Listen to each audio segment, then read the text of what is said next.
नमस्कार, आप सभी दर्शक देख रहे हैं पंजाबी पोस्ट और मैं मोहन सिंह। इस वक्त जो सबसे बड़ी खबर जो है कि पूरे देश में वक्फ संशोधन बिल को लेकर प्रतिवाद हो रहा है और इसको लेकर जो आपत्तियां जताई जा रही हैं, हमारे पास खास मेहमान है, उनका परिचय ले लेंगे और इस वक्फ संशोधन बिल के बारे में उनकी क्या राय है वो भी जानेंगे।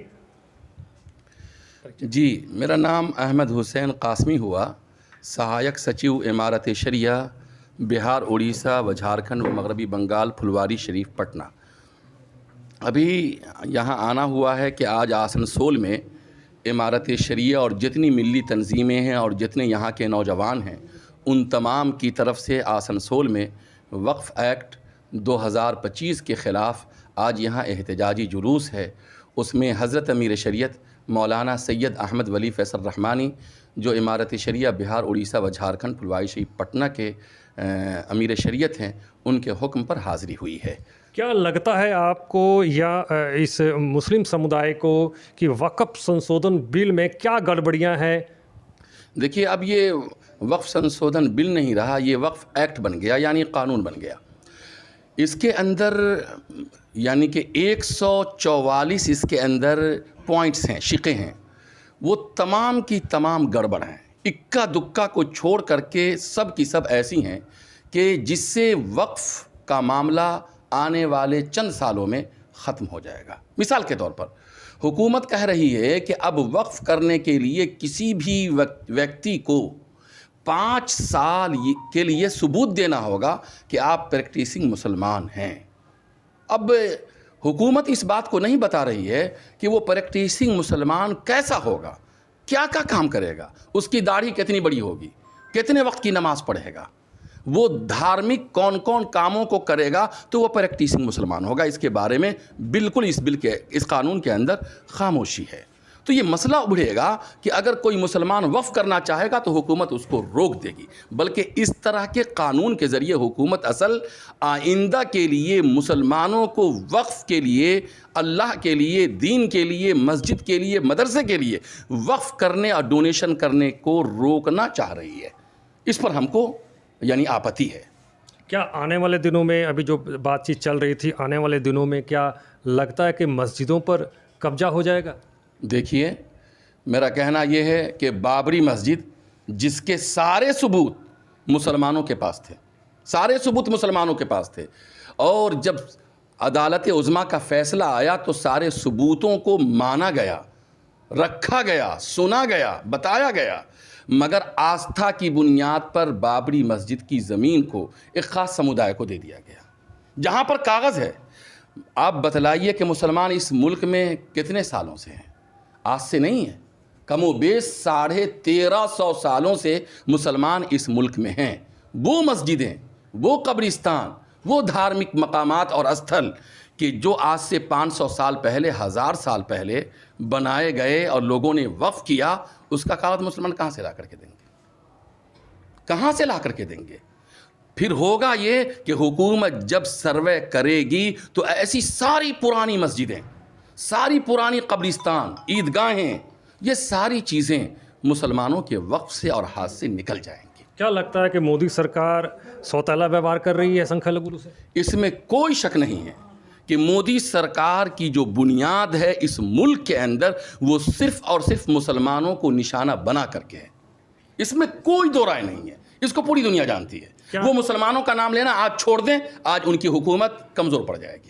वो इसी की रोटी खा रहे हैं। आवाम को क्या संदेश देना चाहेंगे इस वक्फ एक्ट बिल के बारे में? आवाम से ये कहना चाहेंगे, पहले तो सरकार को कहना चाहेंगे कि सरकार, अभी जो हिंदुस्तान के लाखों करोड़ों आवाम रोड पर हैं और हुकूमत से कह रहे हैं कि इस काले कानून को वापस ले, सरकार फ़ौरन इस काले कानून को वापस ले। हिटलर, तानाशाही या कोई भी ऐसा मिजाज जिससे वो ये कहेंगे कि मैंने कानून बना दिया, इसको मानना पड़ेगा।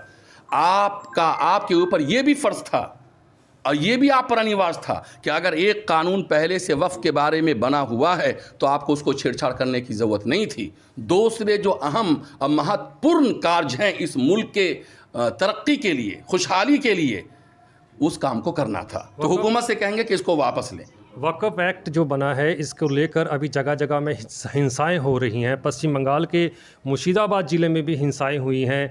3 लोगों की मौत हो चुकी है, कई लोग अभी बेघर हैं। क्या बोलेंगे इस पर? देखिए, इसे पूरे वक्फ एक्ट के ताल्लुक़ से जो सबसे बड़ी ऑर्गेनाइजेशन है मुसलमानों की, वो all India Muslim personal law board है।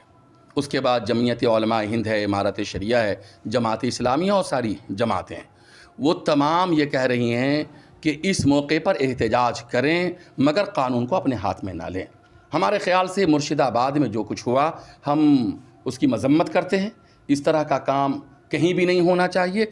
मुर्शिदाबाद के अलावा मुल्क के कश्मीर से लेकर कन्याकुमारी तक, आसाम से लेकर के गुजरात तक, जहाँ कहीं भी एहतजाजी जुलूस हो रहा है वक्फ को लेकर के, वहाँ पर पुरअमन एहतजाज हो रहा है और उसकी कड़ी निगरानी हम लोग कर रहे हैं। पंजाबी पोस्ट के लिए जो बातचीत की है आपने, उसके लिए आपका धन्यवाद। बहुत बहुत आपका शुक्रिया। आप हमारी आवाज़ को दूर तक पहुँचाएँ और इस मुल्क के खैर शगाली और बेहतरी के लिए दुआ करें। हम लोग बात कर रहे थे जो अभी वक्फ एक्ट बिल बन चुका है उसको लेकर लगातार प्रतिवाद हो रहा है। आसनसोल में भी प्रतिवाद हो रहा है। ख़ास बातचीत हम लोगों ने देखी है। इसी तरह आप फॉलो करते रहे पंजाबी पोस्ट और मोहन सिंह के साथ जुड़े रहें। सच्चाई और हक की आवाज़ देखते रहें।